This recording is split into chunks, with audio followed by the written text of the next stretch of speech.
प्राचीन समय की बात है। एक ब्राह्मण था। वह अपने जीवन से बड़ा दुखी रहा करता था। घर में कुछ खाने को नहीं था। स्वयं को खाने के लिए कुछ था ही नहीं, तो दूसरों को क्या खिलाता। नाते रिश्तेदार भी उसी की इज्जत करते हैं जो व्यक्ति धनवान होता है। इन सब चीजों से दुखी होकर ब्राह्मण ने कहीं दूर भाग जाने या किसी नरभक्षी पशु का आहार बन जाने की सोची। इसी सोच में डूबा हुआ वह घने जंगल की ओर निकल गया। शाम होने को आई। वह एक पेड़ के नीचे बैठ गया। उसने सोचा कि अभी कोई हिंसक पशु आएगा जो अपनी भूख मिटाने के साथ साथ मेरी जीवन लीला खत्म करके सारे कलेश भी दूर कर देगा।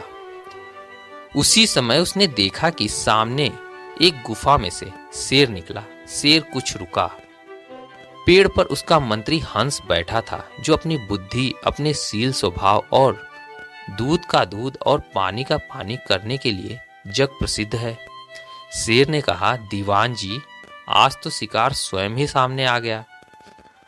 हंस ने ब्राह्मण को देखा और सोचने लगा, पता नहीं यह कौन दुखी आदमी है। शेर ने कितने ही जीव मार डाले, आज इस ब्राह्मण को क्यों न बचाऊं। फिर शेर से बोला, मृगराज, यह ब्राह्मण आपका कुल पुरोहित है। आपको ढूंढता ढूंढता यहाँ आया है। आपके पूर्वज इनका बड़ा सत्कार करते थे। जाओ, देखते क्या हो, प्रणाम करो। देखना उन्हें कोई कष्ट ना हो, उल्टे कुछ संपत्ति दे देना। वो भी क्या याद करेगा कि आपके पास आया था। शेर भी अपने मंत्री की बात मानता था। झट से गया और ब्राह्मण के पैर छुए और उसे गुफा में ले आया। शेर ने उनकी आव भगत की और फिर एक जगह दिखा दी जहां से ब्राह्मण ने धरती खोदकर दौलत पाई और शेर से अनुमति लेकर घर लौट आया। धन दौलत मिल जाने से ब्राह्मण का दुख दरिद्र जाता रहा। अब उसका रहन सहन भी अच्छा हो गया। घर में पशुधन, धन धान्य आ गया। अब वह प्राय शेर के पास जाता और हर बार कुछ ना कुछ ले आता। इस प्रकार वह काफी अमीर हो गया। एक दिन ब्राह्मण की स्त्री ने कहा, तुम रोज कहते हो कि हमारा नया यजमान बहुत अच्छा है, कभी उसे अपने घर तो बुलाते। इसी महीने यजमान गुरु के घर का अन्न खाते हैं, तुम भी उसे निमंत्रण दो। बात ब्राह्मण को जच गई और वह शेर के पास गया और उसे खाने का न्योता दिया। शेर ने कहा, रहने दो, हम हुए जंगली जानवर, रात अंधेरे में ही आ सकते हैं, तुम्हें बड़ी असुविधा होगी। पर ब्राह्मण ने आग्रह किया और शेर ने उसके घर जाना स्वीकार कर लिया। एक दिन ब्राह्मण शेर को अपने साथ ले आया। उसने अपने इस विचित्र यजमान की बड़ी कदर की, पर नई नई संपत्ति पाकर ब्राह्मण की स्त्री को बड़ा गर्व हो गया था। उसने बहुत से पकवान बनाए थे। जब उसने शेर को देखा तो पहले तो डरी, फिर कुछ घबराई और उसे कुछ सुझाई न दिया कि क्या करे। ब्राह्मण ने समझाया कि ये कुछ नहीं करेगा, डरो मत, इसी की कृपा से हमारे दिन फिरे हैं। जब वे भोजन के लिए बैठे तो ब्राह्मणी ने अपनी नाक कपड़े से बंद कर ली। उसे शेर से बहुत दुर्गंध आ रही थी। जब खा चुके तो उसने कहा, अच्छा है तुम्हारा यजमान, मुंह से इतनी दुर्गंध आ रही थी कि मानो मेरी नाक ही सड़ गई। शेर ने यह बात सुन ली और धीरे से जंगल को निकल गया। कुछ दिन बाद ब्राह्मण फिर से शेर के पास गया तो देखा शेर के तेवर बदले हुए थे। शेर ने कहा, पुरोहित जी, यह लो खड़क और मारो मेरे सिर पर। ब्राह्मण ने कहा, क्या बात है महाराज, आज आप कैसी बातें कर रहे हैं।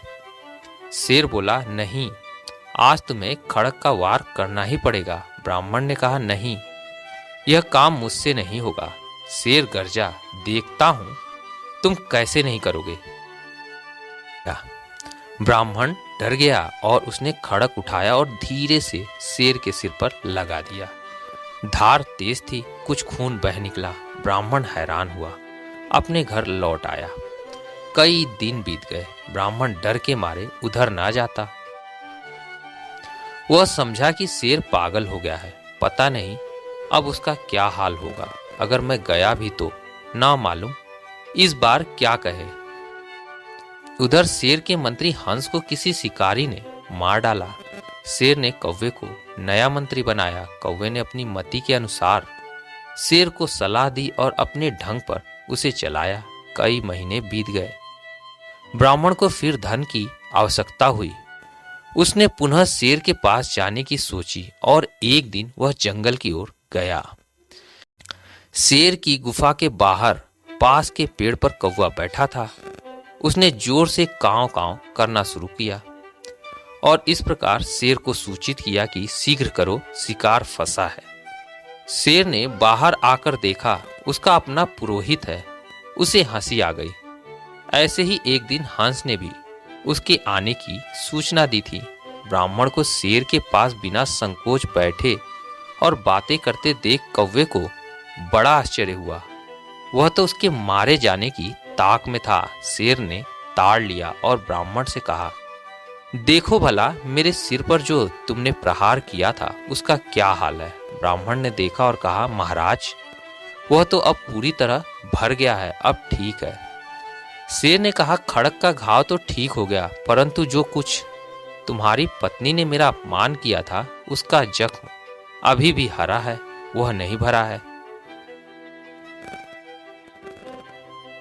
ब्राह्मण के तो जैसे पांव के नीचे से जमीन ही निकल गई। वह चुप हो गया। शेर ने कहा, डरो नहीं, असल में यह है, हंसा थे सो चल बसे, कागा बने दीवान, जाओ ब्राह्मण घर अपने, शेर किसका यजमान, पता नहीं यह कौवा क्या पाप करा दे, अब तुम यहां मत आना। ब्राह्मण ने सोचा, जान बची सो लाखों पाए।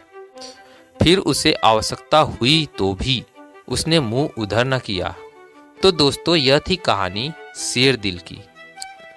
उम्मीद है कहानी आप लोग को पसंद आई हो तो लाइक और सब्सक्राइब जरूर कीजिएगा। मिलते हैं अगली कहानी में, तब तक के लिए धन्यवाद।